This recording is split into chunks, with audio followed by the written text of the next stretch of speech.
Hey, what's up everybody? Today I'm going to do a ranking of every single JRPG released on the Game Boy Advance, but as always, not only in Japan games, except for one, and obviously no Western RPGs like those Legacy of Goku games. Oh yeah, those three games, believe it or not, are Western RPGs by an American studio.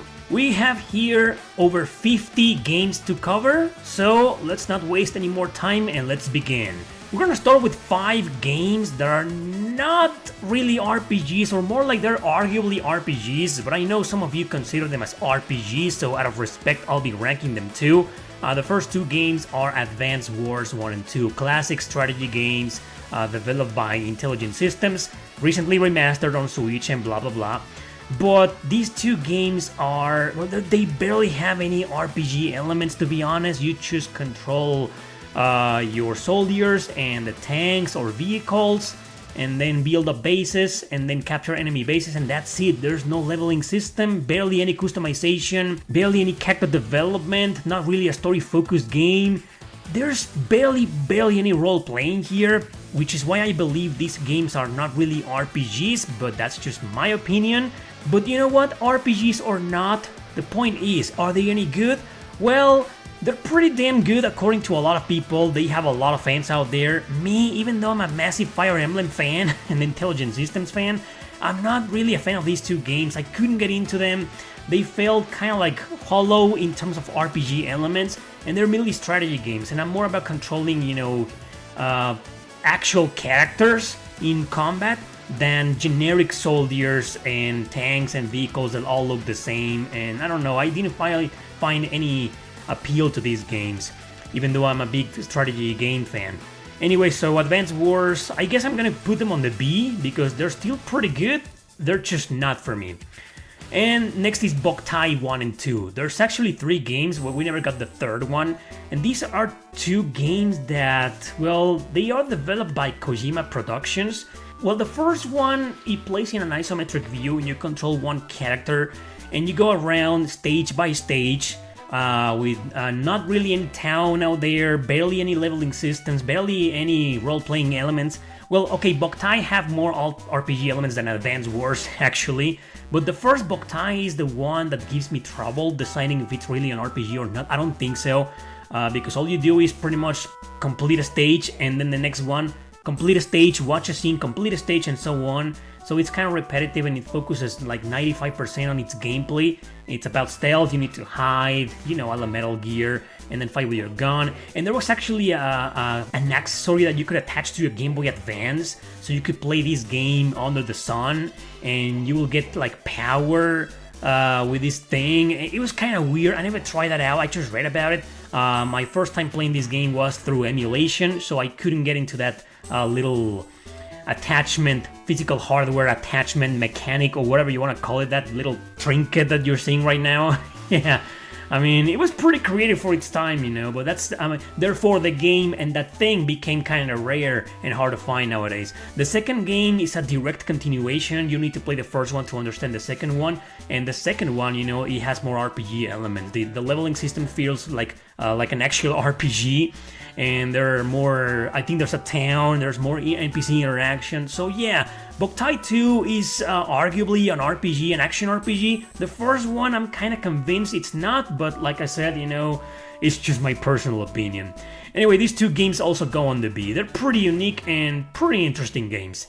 And then there's Bomberman. Okay, this Bomberman game is, well, it plays a little bit more on the Zelda side of things, but you do start in a town, you talk to people, you accept side quests, so okay, yeah, it could be an RPG, but the battle system is like in any Bomberman game, right?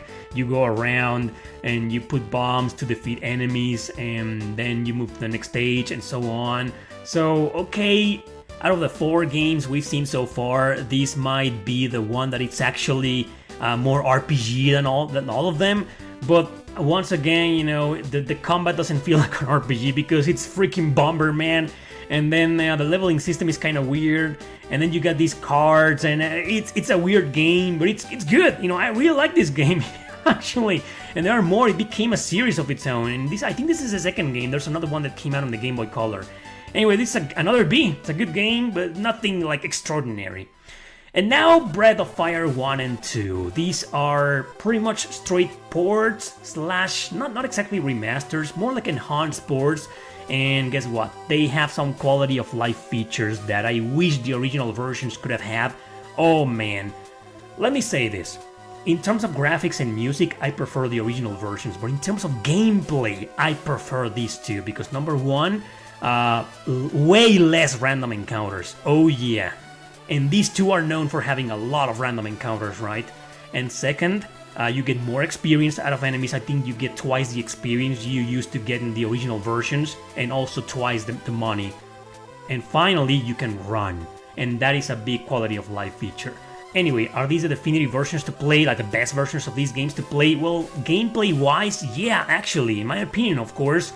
But, you know, they are the only versions to play out there besides the Super Nintendo original versions, because Capcom refuses to remaster or remake these games for no reason, and they should. HD 2D for Breath of Fire and Breath of Fire 2? Please, Capcom, do we really need to beg you? Anyway, damn. Okay, this is the Game Boy. Usually I would rank this on the B, but I'm gonna rank the first one on the A, just because I'm a really big fan of it. The second one is still quite troublesome. There's still a lot of backtracking that kind of kills it, and some spikes. Despite being easier, there's still a lot of spikes in there. And so, even though it has better story and music, in terms of gameplay, the first one is better. So this is a B. Car Battler Joe is the rarest JRPG on the Game Boy Advance, and it's a piece of crap. No, I'm just kidding. As you notice, there's no E tier this time, because I don't think there's a single Game Boy Advance RPG that is like utter trash. Well, Car Battler Joe, however, is one of the worst RPGs on the system, in my opinion. I think it's pretty lame. You basically have this town, and you control this character, and the whole goal, it's a quest-driven RPG. The whole goal of the game is to do some fetch quests, or to be pretty much a delivery boy and participate in some races. But the battle system is like this. I mean, it's just this crappy, kind of low-budget racing game where you go around and shoot at enemies. And yeah, the controls are fine. They aren't great, but they aren't bad. It's okay, but that's the problem with this game, you know, everything else, it's okay at best, and the story is bare bones, the humor is like meh, and eventually, after a couple of hours, you're tired of it. There's nothing special about this game. A racing RPG, a car RPG, they could have done much better than this, and instead they chose a really generic, forgettable RPG. This is a D. Sima the Enemy, now that's a really unique video game. This is, how do I call this? It's like a real-time strategy RPG, or like an action RPG.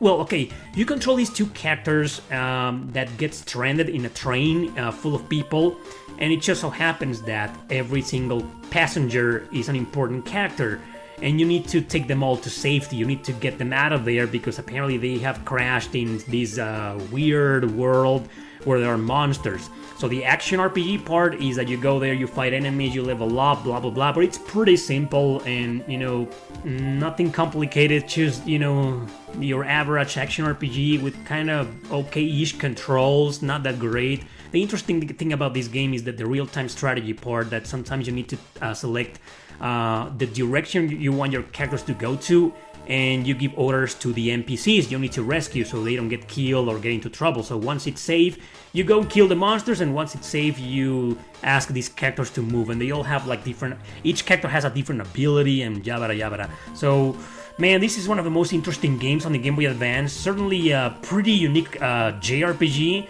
exclusive to the Game Boy Advance. It's kind of like a forgotten gem, pretty much a hidden gem, but it's kind of hard to get into. I never finished it because I did find it hard to get into, but still I'm gonna give it a B because it's just so goddamn unique. Moving on to Shin Megami Tensei's attempt to imitate Pokemon, and you're gonna be seeing a lot of Pokemon clones in this video.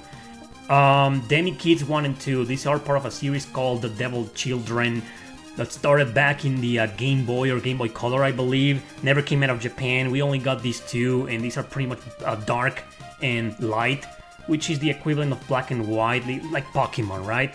And yeah, they revolve around two well, each version has its own protagonist, and the character, your protagonist, recruits demons, like in Shin Megami Tensei, and trains them and fights and blah blah blah. It's weird because, I mean, it feels kind of weird and kind of contradictory to say this is a Shin Megami Tensei game influenced by Pokemon, when we all know Pokemon was kind of influenced by Shin Megami Tensei in the first place. Megami Tensei came out all the way in 1987, so yeah, they did it first. But this is its own thing, it feels different, it's not like Pokemon, really, and the overall plot, you know, it's more of a standalone story. So these are pretty good games, I do recommend them, and they could be a good gateway into the Megami Tensei universe. They're pretty good for beginners. But they're childish, okay? These are stories kind of for kids. There's some edgy stuff here and there, but, you know, they're pretty much designed for little kids. Anyway, so these are also on the B, both of them actually. I prefer the dark version for obvious reasons. Dokapon Monster Hunter. No, nothing to do with the Monster Hunter series. This is its own thing. It's part of the Dokapon series, and it's also one of the worst RPGs on the system. This is a roguelike RPG. It's a quest-driven game. You go into randomly generated dungeons with different floors, and you go there, and if you die, you go back and you're level 1 again. You know those types of games, right? And this one has an interesting battle system where you touch an enemy and you get into this battle screen you're seeing right now, 2D. And it's turn-based, but actions are decided by the dice and some cards. And to be completely honest, it's not great.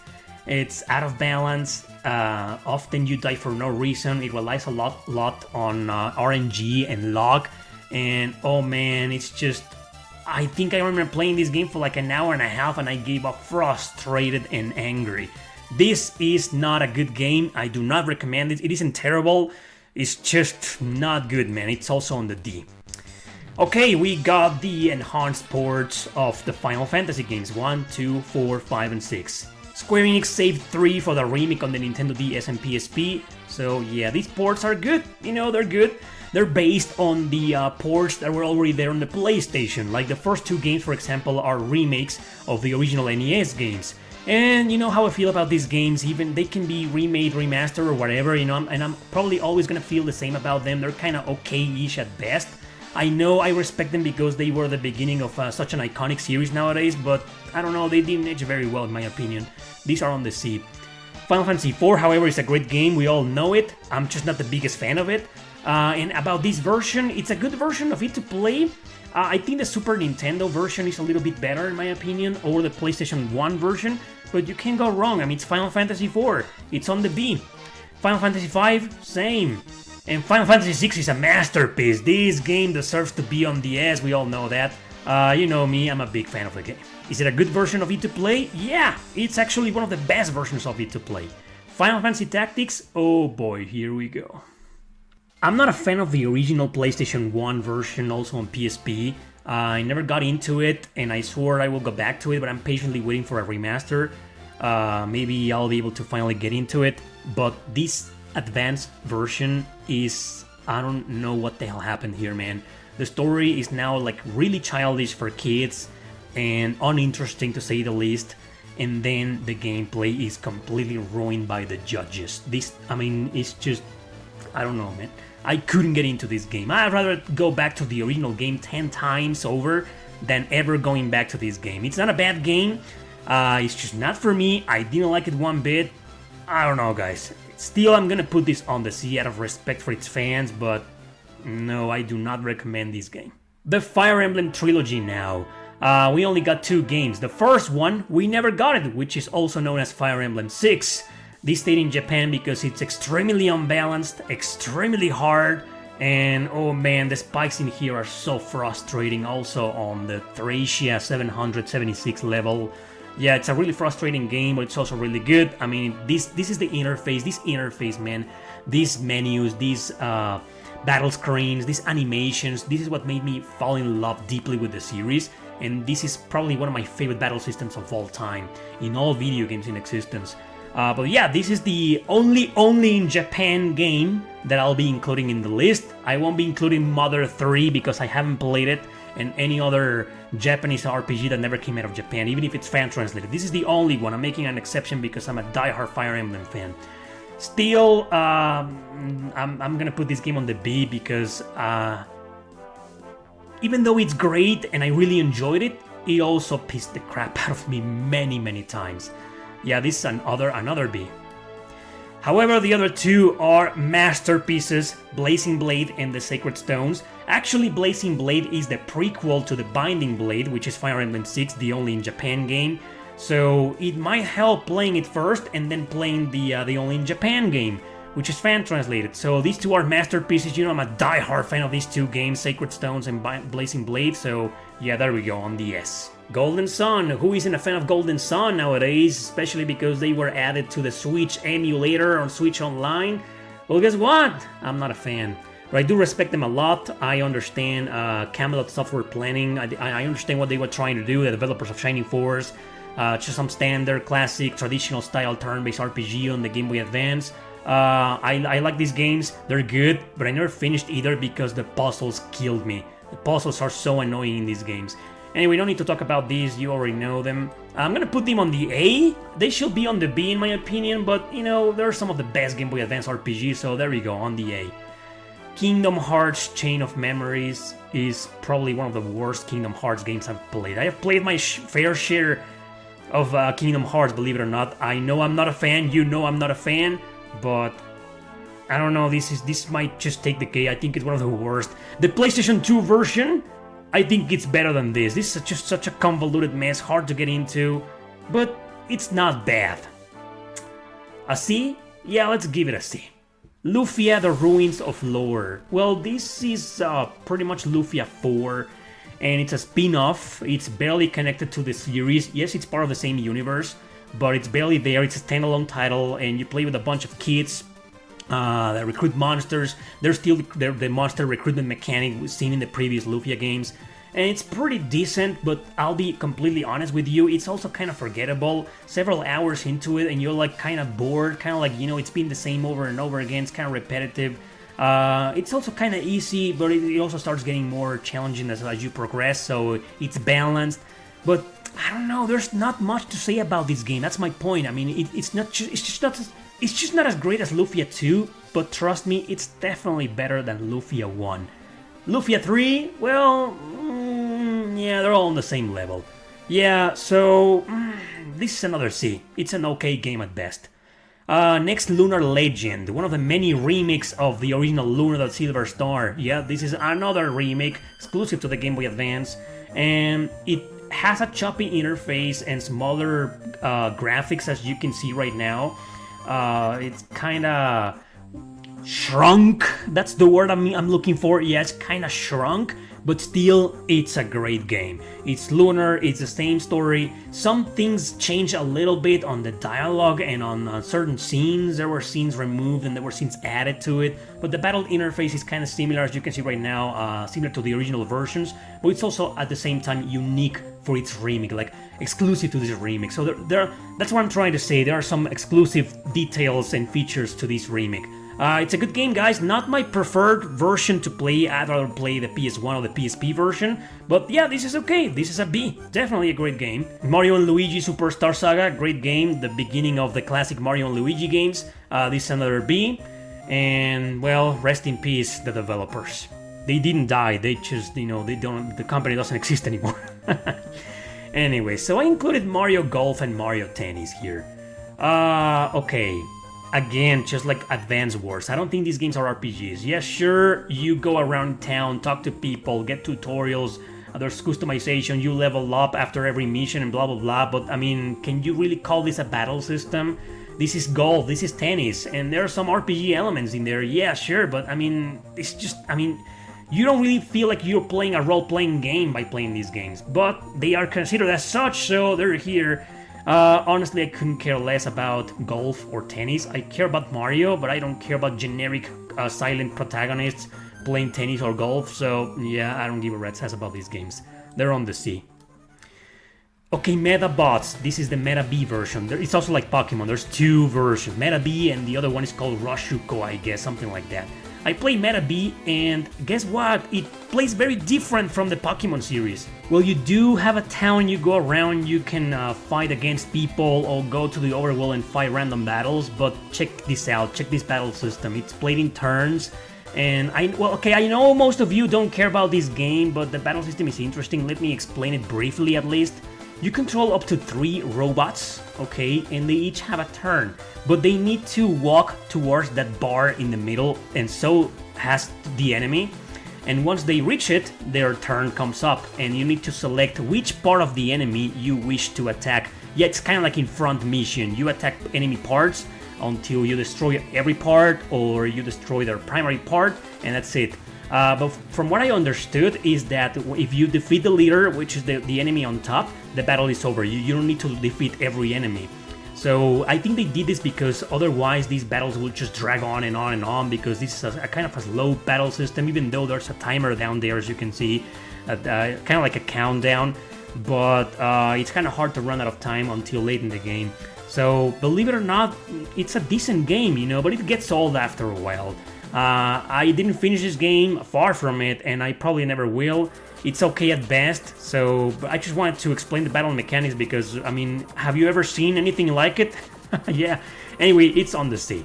Moving on to the Mega Man Battle Network series, I'm gonna be ranking the entire series in one spot because there's like 6 games, and they're all pretty similar battle mechanics, similar gameplay mechanics, blah blah blah. But I wasn't going to play every single one of them for the sake of this video. No, sir. I only played the first one. Couldn't really get into it, you know. The battle system is pretty original, unique, as you're seeing right now. I mean, you just go in, you play in 2D, but it's an action RPG. You move around Mega Man constantly, try to avoid bullets or enemy attacks as you attack them yourself.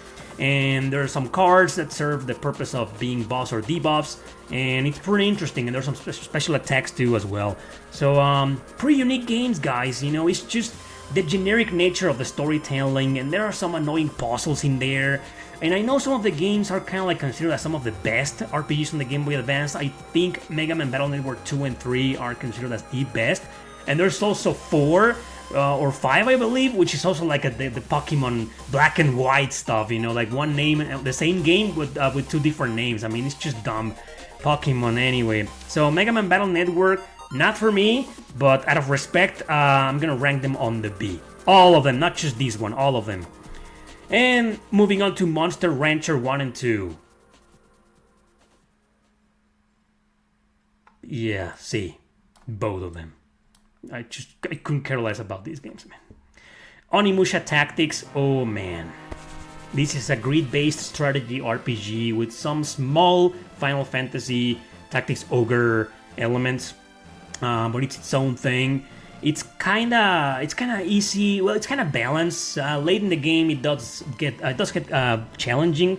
But yeah, believe it or not, this is an Onimusha game, part of the Onimusha series. Obviously, it's a spin-off. I just don't understand what the hell Capcom was thinking developing a strategy RPG as a spin-off to the classic hack and slash games on the PS2. I mean, what the hell were they thinking? But hey, the game turned out to be great.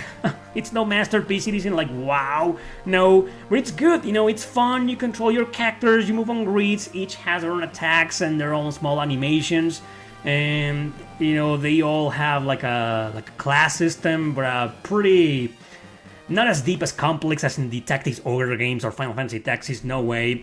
It's a fun game, guys. I do recommend it. I think it's kind of underrated, you know, just because it's Onimusha Tactics. I mean, people think it's a generic piece of garbage, but it's not. It's a great game. It's also on the B. Yeah.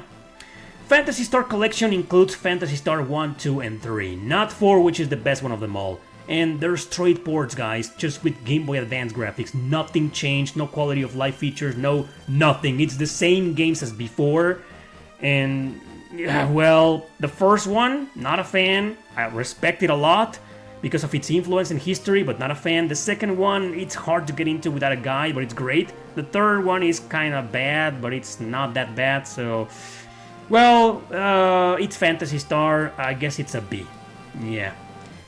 Pokemon, same. Every single Pokemon game is like, I don't really care about Pokemon, so I'm just ranking Emerald here because it's the one that I played actually out of all the Game Boy Advance titles, but they're all the same to me. I don't really care about Pokemon.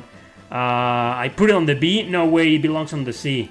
You should stay on the B out of respect for you, right? Nah. Moving on to Riviera the Promised Land. A remaster of this game has been announced recently. That's great news. But Riviera the Promised Land on the Game Boy Advance, it also got a port on the PSP. That's my preferred version of it to play. This one looks beautiful because of the pixel art on the Game Boy Advance. You know, some of the Game Boy Advance in this game, even some of the bad ones, look beautiful. So Riviera the Promised Land is a pretty hard to explain game because you play as these, well, there's angels and demons, and you play as this guy who's a grim angel, and he starts a quest. This is the story, man. Okay, let me explain the battle system or the gameplay mechanics. You move on this kind of interface from small area to small area. You can't just freely move around, you know. You move as if you were on a stage, and there's some dialogue, and there's some puzzles and some chests and whatnot, and then you move to a next screen, and there's a battle in there. So it's a turn-based RPG. You select your actions, but it's also kind of unique.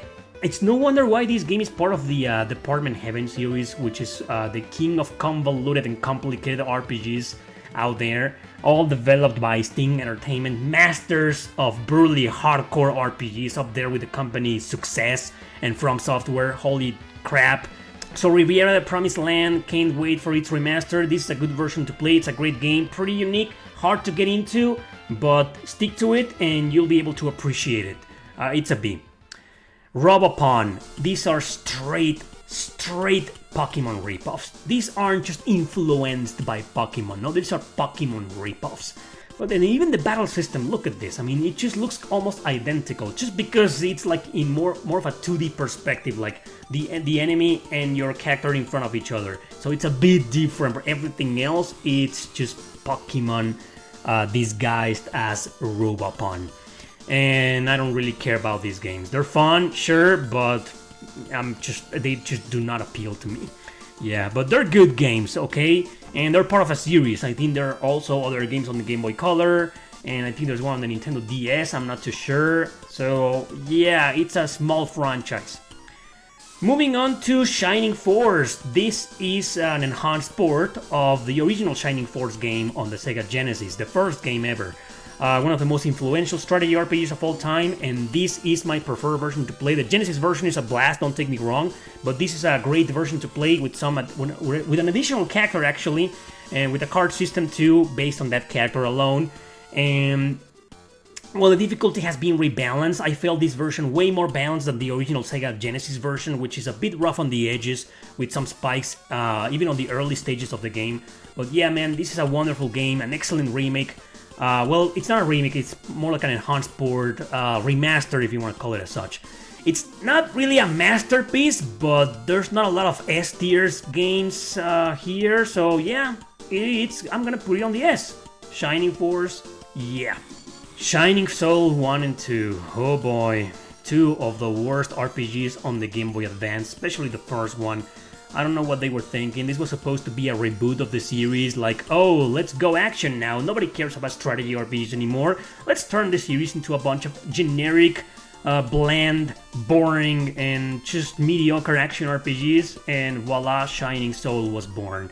I made a video, I streamed this game in my worst JRPGs series of streams that I've been doing. Check it out if you want to know more, but I wouldn't recommend playing this game. It's bad. This is a D. The second one, however, is a little bit better. Improved battle mechanics, improved interface, improved story. Everything feels like they should have been the first game, right? And the second one should have been much better. But it's kind of forgettable, mediocre. It's fun to play for a little while, and that's it. And yeah. But yeah, at least this second game is more interesting than the first one. Far more, actually. Not just a little bit more. But I can't rank this game higher than the C, because it's just, eventually it becomes generic, no matter the character you choose, and these games did not age well at all. Yeah, anyway, another C. Moving on to Summon Knight Swordcraft Story 1 and 2. Great games, guys. 2D action RPGs. The first one is extremely charming with fantastic music. Well, actually, a lot of the Game Boy Advance games have awesome music, even some of the bad ones. But yeah, great music here. I really like the soundtrack of this game. You play as either a guy or a girl, and then you participate in a tournament, but you gotta like polish your smithing blacksmith type of skills to develop a great sword or a great lance or a great hammer or a great axe and fight like that in the tournament. And there's a like a tower that goes underground for several floors where you can train your character. The game has a crap ton of random encounters, but you go in and out of battles so quickly that it doesn't really bother you that much. You get used to it. And yeah, the battle system you're seeing right now, I know it feels... I mean, if it looks clunky and sluggish, it's because it is. But trust me, there's something good about it, and you get used to it. I do recommend these two games. The first one, I like it better than the second one. The second one was a little bit different. It's more story-driven, but still, they're great games. I'm gonna put them on the B. Okay. Yep, both of them. And there's a third game, I think, that never came out of Japan. Oh. Anyway, Super Robot Tyson Original Generation 1 and 2. These are part of the huge Super Robot Tyson series, but you don't need to play a single one of them to understand them. These are standalone titles, and 2 is a direct sequel of the other one. Unlike Summon Night, Swordcraft Story 1 and 2, those are standalone titles. You can play the second one if you want to, and then the first one. But these two, it is indispensable to play the first one first, okay? And they're strategy RPGs with a pretty basic and generic looking interface, but I don't know, I like it and it's kind of addictive to play. But these games rely heavily on the weapons and the robots, the mechs, but they're more like what kind of cannons you need to use and train against their enemies, you know? I actually messed up my playthrough. I got late into the game and I got stuck in a boss fight and I couldn't go past it because no matter how hard I tried, my weapons were kind of useless against the boss. So you need to really pay attention to what you're doing in this game. Don't underestimate it because it's very easy. During the first couple of hours or more, it's gonna be a complete walk in the park, but eventually you're gonna hit a difficulty spike. Anyway, so great games, guys. Tons of characters. If you like RPGs where you control, strategy RPGs where you control a lot of characters, this is your jam. And it has a lot of personality, amazing music, and just the story is great. You know, it's kind of political, kind of dark, and there's two protagonists to choose from. I recommend playing the game with both, but you need to understand something. These are the type of game. These are the types of games where the parties eventually merge, so yeah, one playthrough with one character might suffice. Great games, guys. These belong on the B as well. Both of them. Next is Sword of Mana. Sword of Mana is actually a remake of the original Adventures of Mana released on the Game Boy. It looks beautiful as you're seeing right now. I mean, the graphics, the art style. I mean, if you're a fan of pixel art like me from the 1632-bit era, you're gonna like this game, and this will be your preferred version to play. Ironically though, as much as I like its graphics, I do prefer the PS Vita remake. But yeah, you can't go wrong with this remake. It's a great game, it's good, and it's a classic, so another B. And then we got Tactics Ogre, the Knight of Lodis, grid-based strategy RPG, part of the Tactics Ogre universe. No need to play the others to understand it, this is standalone, part of the same universe, sure, but you can just start with this one. And it's a little bit easier than the original game, but that's... yeah, it's still tough as nails and extremely challenging, but the story's great, just as mature as it was before. Of course, you gotta understand it. You gotta know something, it wasn't written by Mayasumi Matsuno, the original author, but I mean, I think what I'm trying to say is that they did a good job with the story despite not being written by the original author. Yeah, guys, this is a great game, another B, very recommended. Tales of Fantasia, I'm a big fan of this game, and man, this should be up there in the A or the S, but no. Namco just had to do this lazy-ass port of the original Super Nintendo PlayStation 1 version. I think this port is based on the PS1 version, but man, everything is fine, music, controls, navigation, blah blah blah, story. But the battle system, look at it. It's slow as hell. You thought the Summon Night games that I just covered looked kind of sluggish. This is far worse. Why? Because it experiences slowdown. Oh man, and I don't think it was a good idea to port the game to the Game Boy Advance. Maybe it couldn't handle it, or maybe they didn't care. Maybe they tested the game and said, oh, it's okay, I don't care, it's for Americans, so let's just give it to them. Yeah, damn you, Namco, this is a bad port, but it's Tales of Fantasia. It can be on the B because it's not great, but it can be on the D because it's Tales of Fantasia, right? So, C, I guess? Yeah. Anyway, the worst version of Tales of Fantasia to play. Yggdra Union, also developed by Sting Entertainment, part of the Department Heaven series. You don't need to play Riviera. The Department Heaven series are pretty much standalone games. Yggdra Union, this is the original version, it's also on PSP, and it was also remastered last year by Sting Entertainment themselves. Damn, this is one of the most convoluted RPGs of all time.